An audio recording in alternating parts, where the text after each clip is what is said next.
Welcome to Business Review, a daily program that delves into the latest and most significant economic stories, from stock markets to currency news.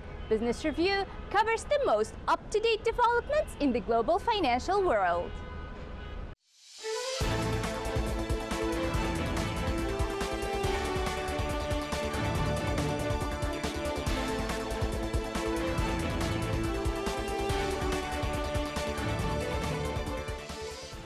Citigroup Incorporated named consumer banking head Jane Fraser as its next chief executive on September the 10th, making her the first woman to lead a major Wall Street bank. The bank said that Fraser, aged 53, has been a rising star in the sector with a career that spans investment banking, wealth management, troubled mortgage workouts, and strategy in Latin America.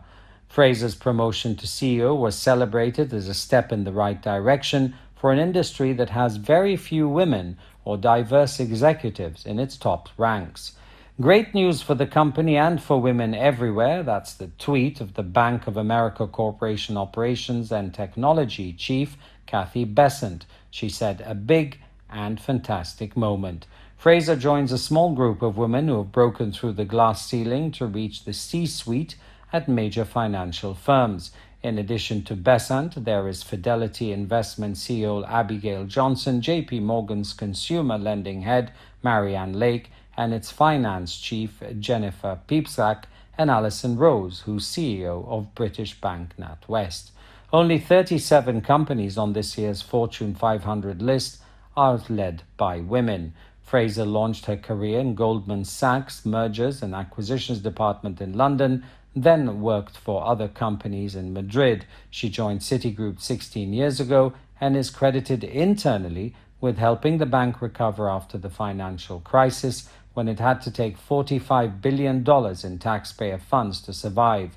Through the years, she has run client strategy in Citi's investment bank, as well as its private bank, its mortgage business, and its operations in Latin America, which accounted for 14% of annual revenue in 2019.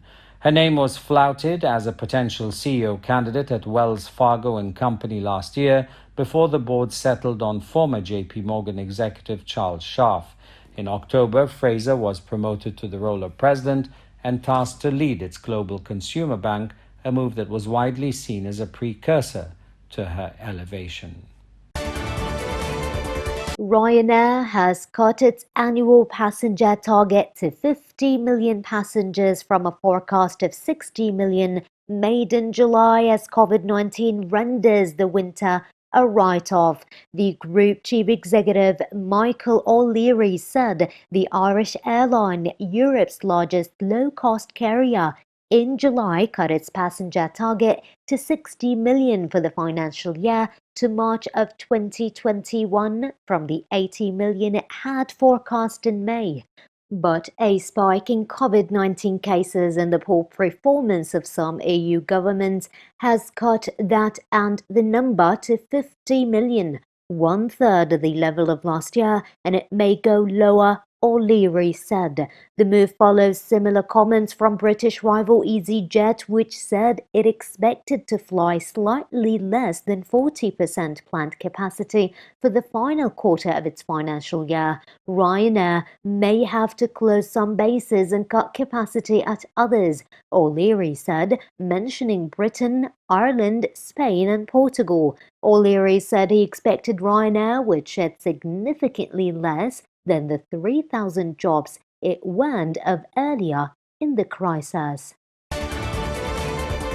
Uber Technologies said every vehicle on its global ride-hailing platform will be electric by 2040, and it vowed to contribute $800 million through 2025 to help drivers switch to battery-powered vehicles.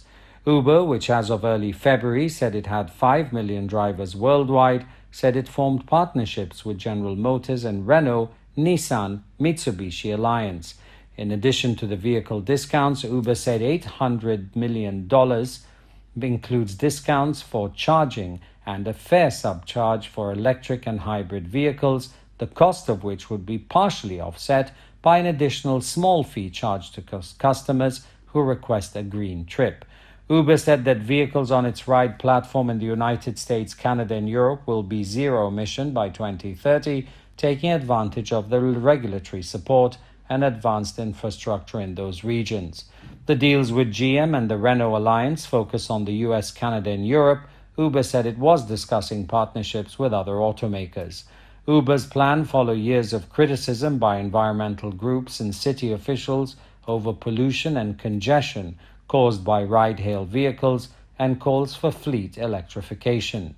Lyft Incorporated, which is Uber's smaller U.S. rival in June, promised to switch to 100% electric vehicles by 2030, but said it would not provide direct financial support to drivers. Uber said its goal to reduce the overall cost of ownership for electric vehicles, which are currently more expensive than gasoline cars. The company also released data on its emission footprint and said it would publish reports going forward. Public attitudes about the economy have turned bleak in the United States, as at least study from the Pew Research Center shows that up to 69% of the Americans are disgruntled about the state of their economy. The study shows that the U.S. is facing a far worse situation as compared to that of 2008, when the country was hit by the financial crisis. This measured by the massive job cuts, a deepening recession, and increased government expenses.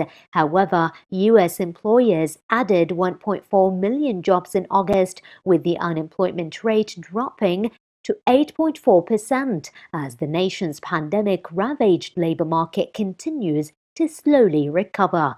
The study of Pew Research Center also shows that 87% of the people criticized the federal government's response to the coronavirus outbreak.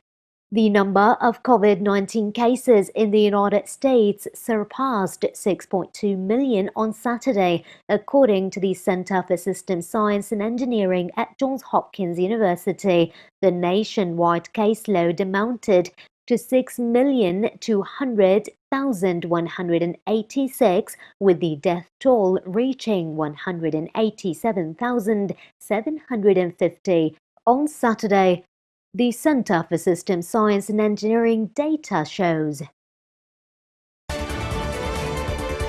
The European Commission said it was determined to quickly reach a deal with Britain on a future economic and trade relationship, but underlined it would have to ensure fair competition.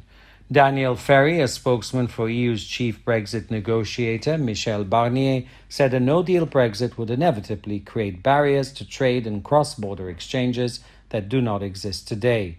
The EU wants to know what state aid rules Britain will apply in the future to make sure the British government does not help the country's companies undermine EU ones through unfair financial help. The spokesman said, while we are determined to reach an agreement with the UK, the EU will be ready in the event of a no-deal scenario to trade with UK on WTO terms as of the 1st of January of 2021. Talks on a new relationship from the beginning of next year between the estranged allies plunged into a fresh crisis after Britain warned the European Union that it could effectively override the divorce deal it signed earlier unless the bloc agrees to a free trade deal by October the 5th.